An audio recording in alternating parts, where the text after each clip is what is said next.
Bonjour mes amis, j'espère que tout va bien pour vous. Aujourd'hui, un petit tirage avec les cartes classiques. Évidemment, je vous lirai la totalité de chaque carte pour ne rien oublier. Non, je ne fais pas la maîtresse, non, je ne suis pas le professeur. C'est juste que je veux donner l'interprétation complète de chaque carte.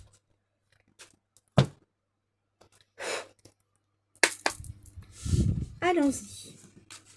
S'il vous plaît, pouvez-vous me donner des messages, s'il vous plaît. Pouvez-vous me donner des messages, s'il vous plaît. Pouvez-vous. Est-ce que je prends celle-ci? Je vais prendre. S'il vous plaît. Pouvez-vous me donner des cartes pour exprimer une situation ou des comportements. S'il vous plaît. Pouvez-vous. 10 de pique. Je vais retourner celle-là. 8 de pique. 10 de pique. Ça pique. Ah. Le 6 de pique. Ça ne s'est pas retourné. Je vais pas les prendre.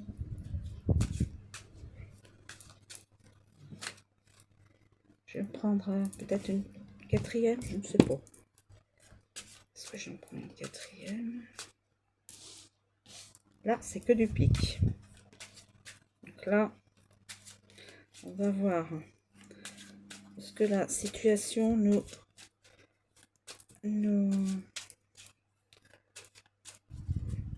explique, nous s'exprime avec cette carte.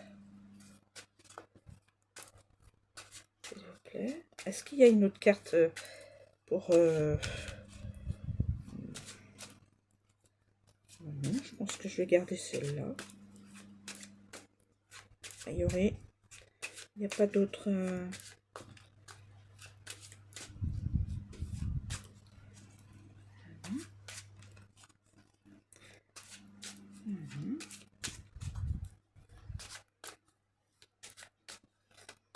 Bon, bah écoutez, les cartes me disent non, qu'il n'y a pas...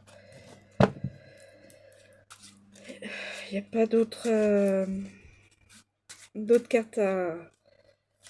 Ah non, pas plusieurs, je voulais juste une. Donc, est-ce qu'il y en a juste une? Non. Bon, bah écoutez, on va garder ces cartes-là. Voilà.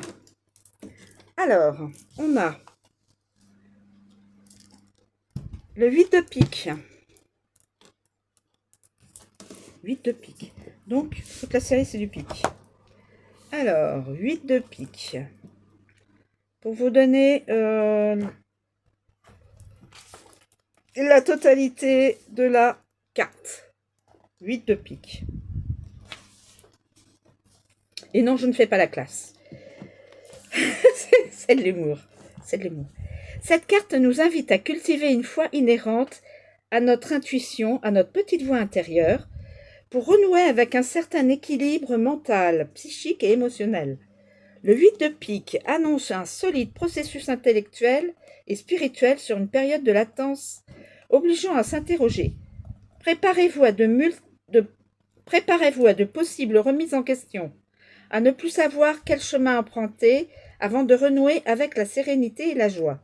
Le 8 de pique est le symbole d'un cycle, ou plutôt d'une montagne russe d'émotions où toutes les avenues sont possibles. L'intensité de cette période vous fera peut-être dévier de votre trajectoire. Fiez-vous à votre instinct. Vous verrez que vos intuitions sont souvent en phase avec vos besoins. Il y a un équilibre divin entre ce qui est souhaité et ce qui est nécessaire.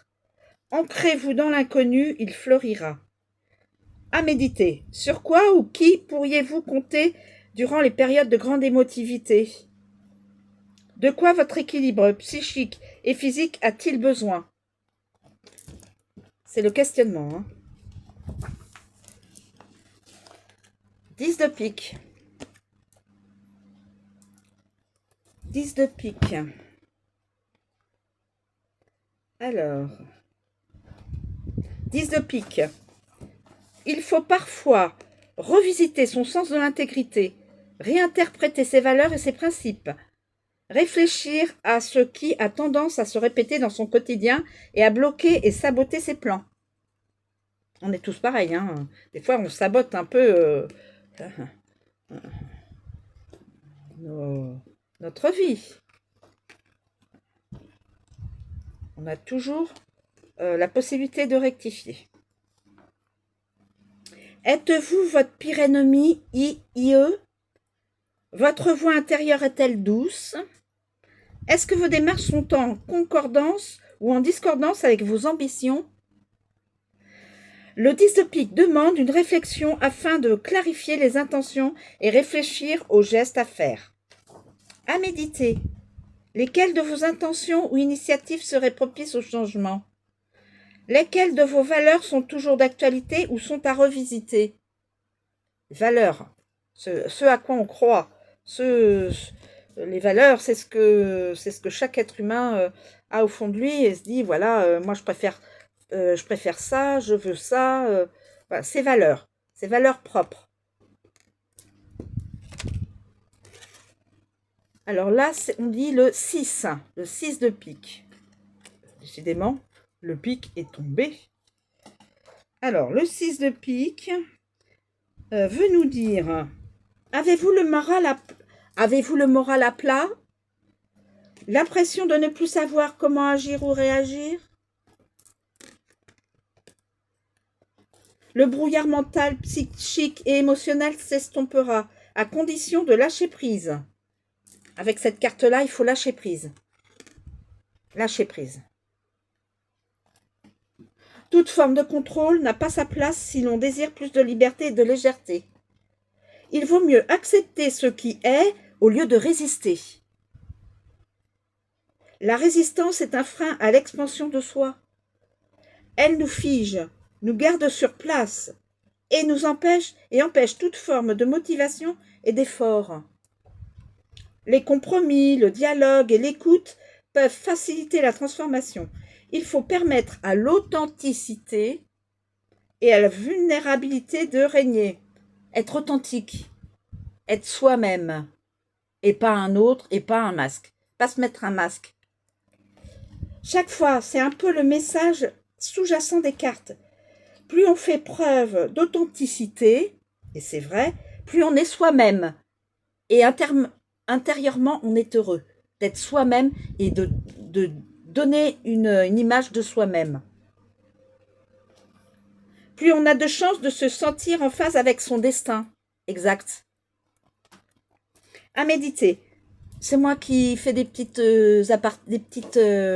réflexions personnelles, mais c'est pas péjoratif. Hein, c'est juste pour vous faire comprendre que c'est très important.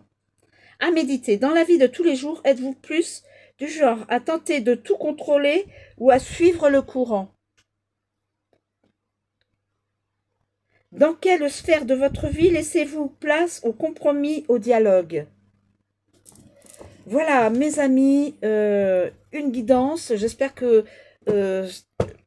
cela va vous aider. Et en tout cas, la personne ou les personnes qui regardent ma vidéo, c'est de toute façon du général.